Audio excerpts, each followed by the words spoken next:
What is going on, everybody? Today we are working a little bit on these things. So these are the coins. These are going to be what you actually collect. We also add a mechanic where the player, the longer you actually run, the faster you'll go and you'll gain more points. So let's have a look at this. We have this little animation as well, running on the coins that are being collected. You have at the top left over here, that's the total score. So that's, the maximum score you're at right now. Then below that, that's the amount of coin you collected. And just below that, the modifier both in speed and in score. So this is what we'll be doing today, guys. Without further ado, let's actually get right into it.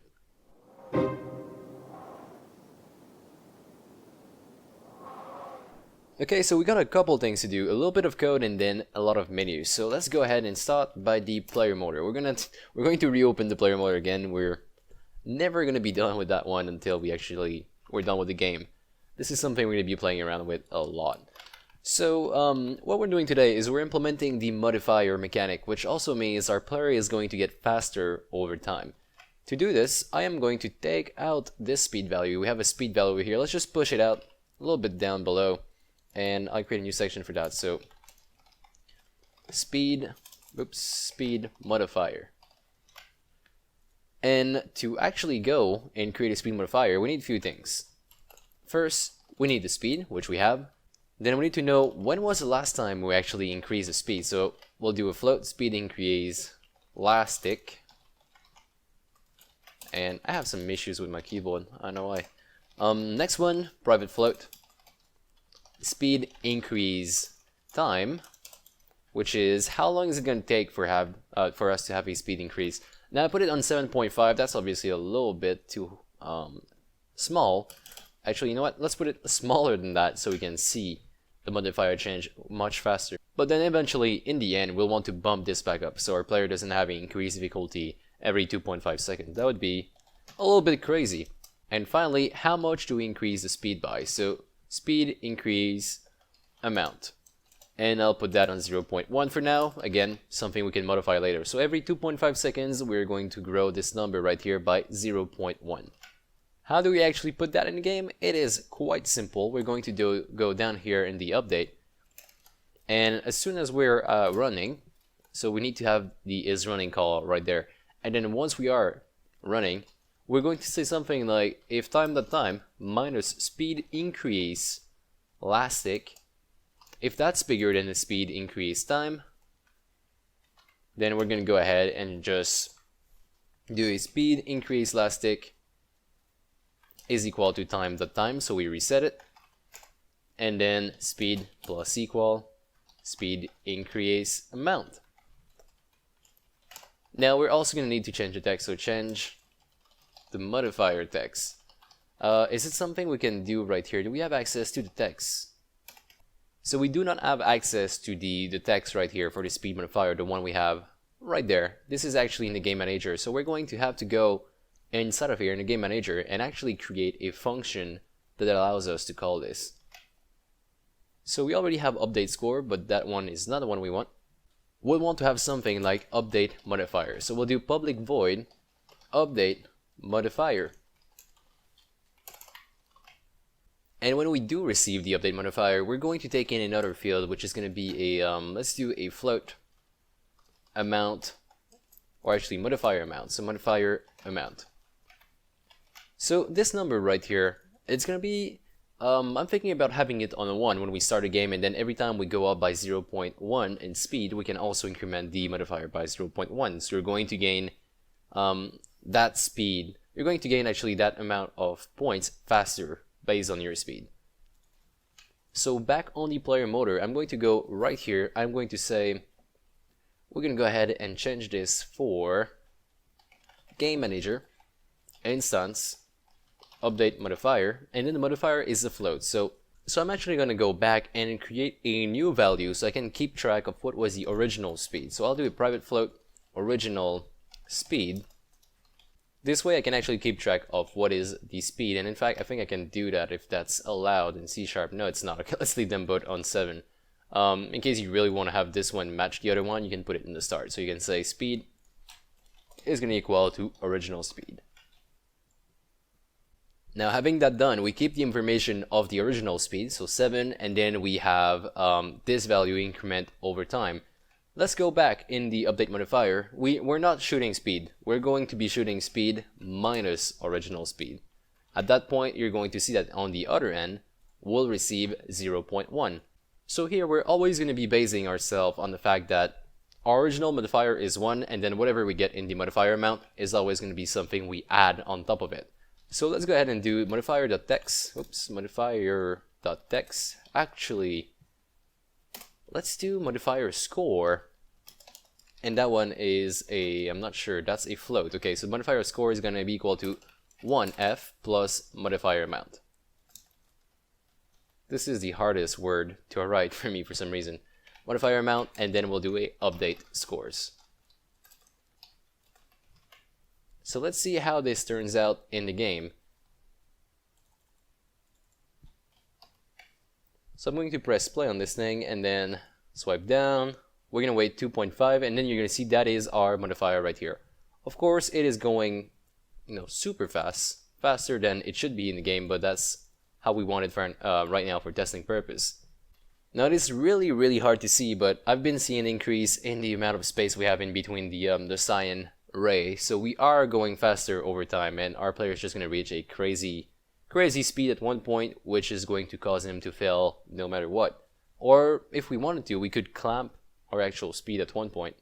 It is really up to what we want to do at this point. Okay, so we basically nailed this really easy mechanic. We're going to move on and actually do a little bit of menu right here, because this one doesn't look good. As you can tell, the modifier has some extra input in it, which we definitely don't want. And we'll be actually able to add a score really soon as well. So what I'm going to be doing right here is I'm going to go directly inside of the UI. So canvas, score, and I'll just be placing this like I feel like it should be placed basically. Under the score, I'll remove the image. I'll just make sure to put these all on the left side. So I'm going to be clamping in there. I'm also going to be changing the position X of this thing to say maybe 25. And maybe 25 in height as well, or minus 25. Just something, just to have something, lined up, looking good at the top here without any background. And then I'm going to replace these values so we can actually tell how they look like in the game.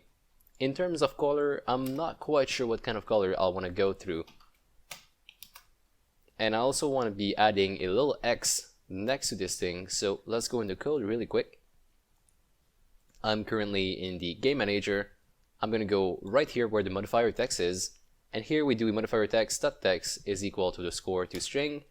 Let's go ahead and do a 0.0 in here. This way we're going to be cutting the extra zeros at the end, and then I'm going to come in front of it and do a X, just like this. So this should actually fix the problem we had. If I press play now, we're going to see these value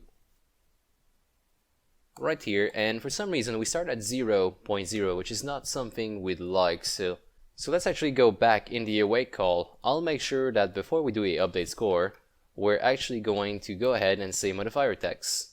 Actually, modifier score is equal to 1. So we end up with something like this when we start the game.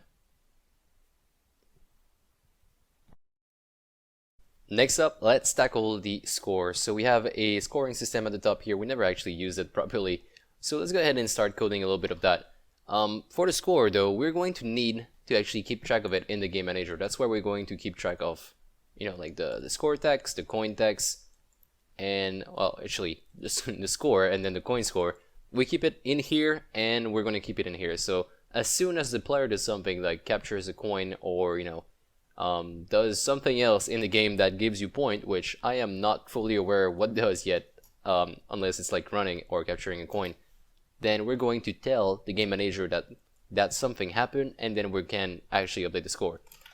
Alright, so now in terms of the score, it is something I'll be keeping totally inside of the game manager. So in case we're grabbing a coin with the Pingu, the Pingu is going to know that it ran into a coin, then it's going to tell the game manager that it has a coin. So we can increment both the game score and the actual, the score, and then the coin score.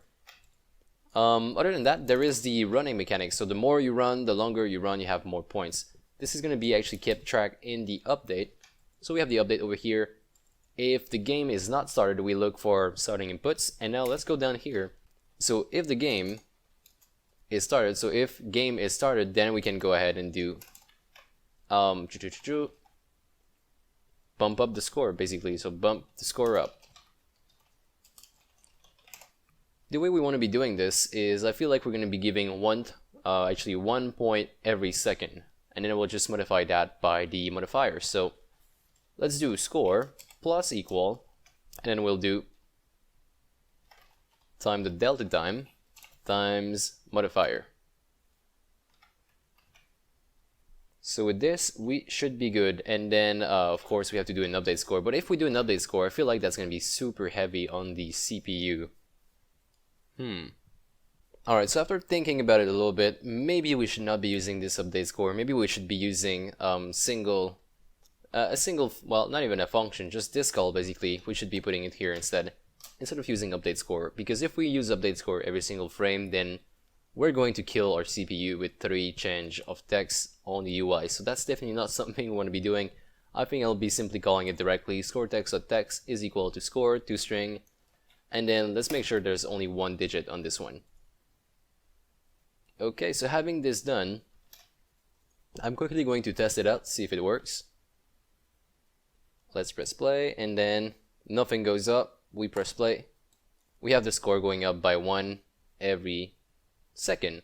But then also the modifier kicks in. So if we just wait a little bit, we'll be seeing a 2 points every second really soon. All the other mechanics still works, everything seems to be working just fine.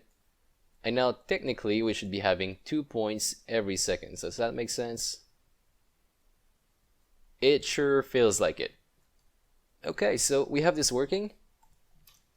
What else do we need at this point? We need the actual coin score. So if we run into a coin, let's actually add this to the actual score. So I'll be creating a public function down here. I'll say public void get coin, and it's simply going to be doing coin score plus equal, and I don't know what the value is going to be. We can be putting 5, and just because we don't like having any hard-coded number right in here, I'm going to go to the top, do a private const int, and I'll say coin score amount. Put that on 5. Once we're done, we're going to go ahead and do a score text dot text, and that is going to be equal to the same exact thing we have in the update basically. So let's grab this, boom, put it here, and here we go. Actually, since we're updating this pretty much every frame, we don't need to have this here. But the best thing to do here would be to basically not update this every frame. And I'm thinking about a way of doing that right now. We could just be checking, are you passed a new int, are you passed a new value basically, since we're not updating all the numbers like this after the strings, we're only updating this 1 digit. So I'm feeling like if we have a value, say private int, let's say last score, and we just change that instead, I wonder if that is going to work. So let's go ahead and say last score is equal to score, and then we increment it, and then we check. So is, oh, that's not gonna work, is it? We have to cast this as an int first. So if last score is equal to score, like this, and then we can go ahead and update it. I have a feeling that this would actually work. Just to make sure it works, I'm gonna go down here, type in something like hello. Or you know what, let's put something useful in there. Let's put last score. And see how often that debug.log is being called. It is actually being called every single frame. So let me look for a quick solution. I'll be right back soon. Alright, so there was a little mess up in my algorithm. Instead of saying last score is equal to the score cast as an int, we're going to say not equal, and we're going to make sure that we actually set this one inside of the function. Now to give you a preview, if we head back into the game, we're going to get this call, as you can tell, and you get it that often. So it's once a second, and it's going to be a lot more optimal. Okay, now if you realize right here, we get some weird numbers, and that's because we're calling the other update loop, which that's the one of the modifier. Basically what happens is, update scores does update the score text as well. So we're going to get rid of this whole thing actually. We're going to get rid of this whole function. Instead of putting update score down there, we're going to be putting this line, and we're going to get rid of this whole thing. So really this way we're going to go and become more optimal with our UI. And most of the time when we're looking at mobile game, like the biggest bottleneck in terms of performance is mostly the actual UI. So let's not get into let's not do anything shady with the UI. Let's just keep it as optimal as we can. Okay, so last thing we could actually do before we go any further. Oh, what is this? Oh, we do have this problem here. Update score is not set. Well, since we don't actually have update score anymore, let's actually do this and get also the one for the score, which is also in the get coin. And finally, let's do coin text dot text is going to be equal to the coin score to string. This one is going to be a single digit as well. Okay, so let's head over to the coins. This time I won't get interrupted. So to do the coins, simplest thing, we need to actually have a prefab with a coin in it. Right now in our prefab folder we have quite a lot of things, but they're not meant for gameplay. They're not set. They don't have any scripts on it. They don't do anything. So what we're gonna do is I'm just gonna go zoom in on my scene right here. Of course, this is gonna be some temporary placement, and then what I'll do is I'll just find any prefab that makes a little bit of sense. We could be using this diamond. Let's collect diamond. And with this diamond, let's call this coin, which only because I called it coin in code, I'm going to call it coin here as well, but it's obviously not a coin. Anyway, enough said about that. Let's grab the coin. Let's create a new folder under prefab, and I'll call it game. Take the coin, put it in here. We're also going to be adding a box collider to this thing, so this makes sense. It could be that big, that's fine. Let's not make it on trigger, let's just leave it like that. We are then going to add a tag on it. Let's make sure that the box slider right here is on trigger, so whenever we enter directly on that object, we're not blocked. So this is not a blocking object. So hit that is trigger check mark, and we can then create a new tag for it. So let's add a tag. This is going to be a coin. Save. Go back on it. Set the tag to coin. Then hit apply. We now have our prefab. Okay, so let's put that on the middle line. Once, 2 times, and then 3 times. We're going to go ahead and actually create a script for them, exactly the opposite of what I wanted to do a second ago, but that's what we'll have to do for this one. So let's go ahead and create a script. We're going to call it coin, and it's going to do a simple, very simple thing. It's going to be looking at whether there's something entering collision on us. So let's clean this up and do a private on trigger enter, and if that trigger is of course the player, which it will be because nothing else can enter collision with this thing. If that's the case, then of course go ahead and do a game manager instance get coin. And see, I don't even bother about checking if it's a penguin or not, but you could be doing it. In fact, let's actually do it. It doesn't cost that much to do it. So if other.tag is equal to player, then let's go ahead and do a game manager instance get coin. And you know what, since we're actually doing it on this object, since we already have a script on this object, let's go ahead and actually add an animation to it. Let's do a private animator, call it anim, go ahead and lay down a start as well, why not? Anim is equal to get component, type of animator in this case, and we're going to go ahead and say animator set trigger, and we'll just call it something like collected. Then we can go ahead and create some quick animation. So if we go back on our object right here, we create a animator. We already have one actually, and we head right inside of it, so we don't actually have an animator. Okay, let's create one. Right click, create a animator controller. This is for the coin. Then let's go ahead and sort this out, put the coin right in the script folder, put the animation in the animation folder. Oops, there it is. Let's open up the state machine, and we are going to create a new animation. At the beginning, let's create an empty state. That is going to be the idle, or basically nothing. We don't have to do anything here. Then at one point, we're gonna have the collected trigger being spent. So let's go ahead and create a transition in between any state and a new state. The transition is gonna need a trigger called collected.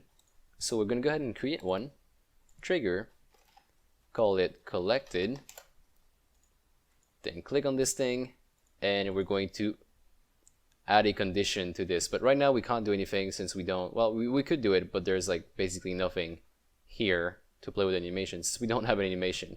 Let's call this one collected as well, why not? And we have to create a small animation for this diamond. So for this animation, I'll bring down the animation window. So I'll use like the hold system we have here, which is not really hold, but you know, this is not time frame. Let's go ahead and create a new animation. I have my coin selected. Real important you have your coin selected. And I'll just call this a rotate. Let's actually, instead of having a idle animation for the coin, let's have it rotating instead. So I call it rotate. Maybe I'll want to rename that for rotate coin, just to be a little bit more specific. So here we go, everything changed. And now I'll anchor this where my console is. Alright, let's actually take this coin. Let's say we're going to add a keyframe on the transform. So transform rotation. And I'm also going to add a transform position. Now these, at the very beginning, they can stay down there, I don't really care. And how long is this? This is actually, this looks like it's 1 second. Actually, this is 60 frames. So if we're running, of course, if we're running like a 60 frame game, this is going to be a whole second.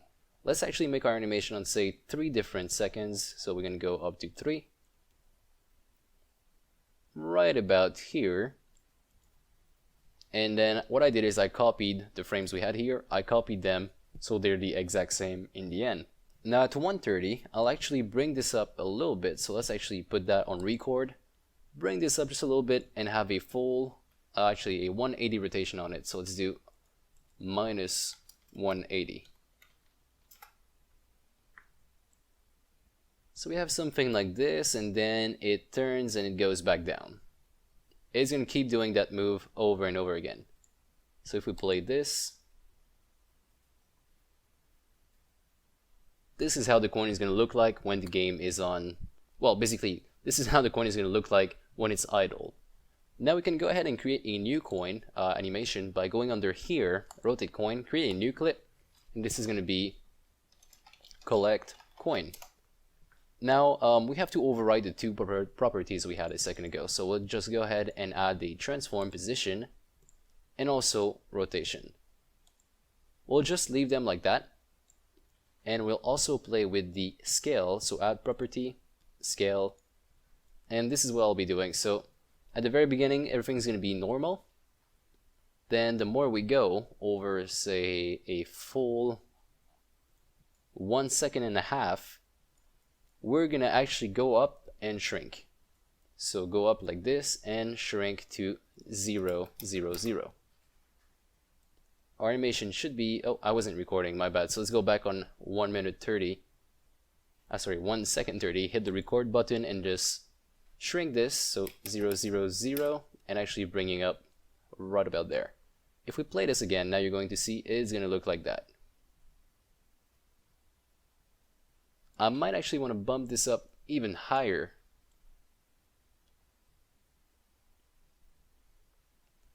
Now what you have to remember is that this animation right here is not going to be seen for a very long time, because it's going to be on top of our player and then it's going to go up behind our player, and eventually we won't even see it anymore. So really we have to tweak this so it actually looks good in a really fast-paced game. I feel that this is going to work, but in case it doesn't, we're going to come back and actually fix it.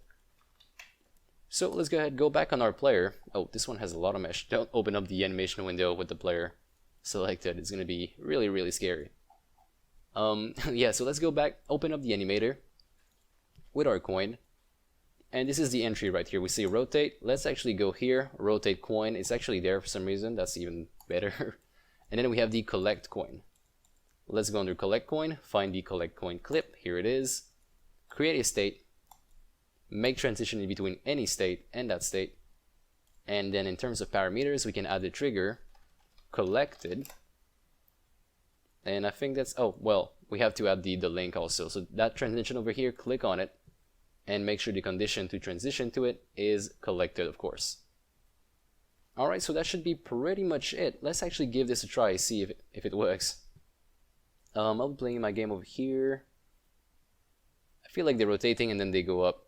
That's exactly what we wanted. Now, it only did it for the first one because that's the only one with the updated settings on there. So let's go ahead and hit apply, so every single prefab can now have this. And they all do. Okay. Alright, so let's go ahead and play this. I'm going to keep this scene view so we can actually see what's going on. They rotate right now and then they go up like this. One problem we just noticed is first, well, this animation is repeating, and second, they're actually using the same exact position. All of them are using the same position, and that's something that annoys me quite a lot because it keeps happening all the time in that kind of setting here. So we'll have to change our coin prefab a little bit. We'll have to create a parent object for that coin prefab. So let's go ahead, create a new empty game object, call it coin, and I'll just call this one the mesh. So let's go ahead, I'll delete all the other ones, but this one, I'll call that the mesh. Let's go here and now move our prefab back to the origin of the world. Make sure it's on 0, 0, 0. Move the mesh at 0, 0, 0 as well. And then let's go ahead and save this to our prefab folder. Now with this done, let's actually see how it behaves in the game. It should actually have some messed up position. As you can tell, it's still over there, which is not gonna work. So we're gonna have to go back and actually fix some position in that animation. I keep making the same exact error every time about this. But hey, eventually I'll learn. So let's go back under the animation window. Again, I'll anchor it here. And I'll just have to redo those animations super quickly, so I'll just go super fast. Let's go ahead and wipe everything. This is the rotate coin, this is the idle one. I'll just make sure to wipe everything. Make sure the coin is on 0, 0, 0. Then add property, position, and rotation for this one. Then take this, bring it to 3 seconds. We have the same exact one. Go back to 150. Double click to have some frames. Let's also record. Go up a little bit and rotate 180.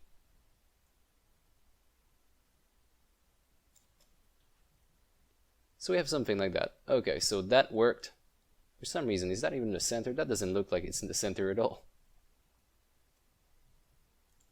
Okay, so these keyframes, I'll move them over here. There we go. So that's for my rotate coin. And now let's head over to the collect coin. I'm going to be removing all of these. We want the position, we want the rotation, and we also want the scale. Now let's hit record on those keyframes at the very end. Go up in the sky, maybe add some rotation as well, why not? And then shrink it to 0. Okay, so now with these, it should actually work properly. I'm going to save this prefab, hit apply, then let's bound some in the map. So one right here, and one right there. Press play on this thing, and they are all keeping the same exact position we gave them. Now if we run into them, you're going to see that we collect them, and now they loop in animation. That's fine. All we really have to do at this point, even though we don't see it in the actual game, we're going to fix it by going under collect coin and make sure there is no loop time at the top right side here in the inspector. Then we can also look at destroying these objects, which is something we should be doing. So let's go back again in the coin. I know I'm just chaining stuff, but right now we're just polishing as much as we can. So let's go back in the coin script real quick and actually add this mechanic where it just destroys itself over time. We can do a simple destroy, and then I'll say this .game object, and then there's a float. That's for basically the time. So the amount, it says the optional amount of time to delay before destroying the object. We have to give it time to do the animation, so let's do something like 1.5. I've added 0.5 to it. Actually, let's not add 0.5 to it. Or let's actually do it. Okay, so let's add 0.5 to the animation time, so we have 1.5. This way, we give it some kind of buffer room to totally complete the animation, and since there's no looping, there's not going to be any glitches. Also, if you don't like this, you can also remove it. Right. I think that actually covers it. That was a very long, weird episode about a lot of stuff. But we're getting closer to having a result. Hey, we now collect coins, and I just realized one thing though, we can't stop right here, never mind, we have to actually add it to the coin score. Let's add this to the coin score, should be quite simple. We go under the game manager,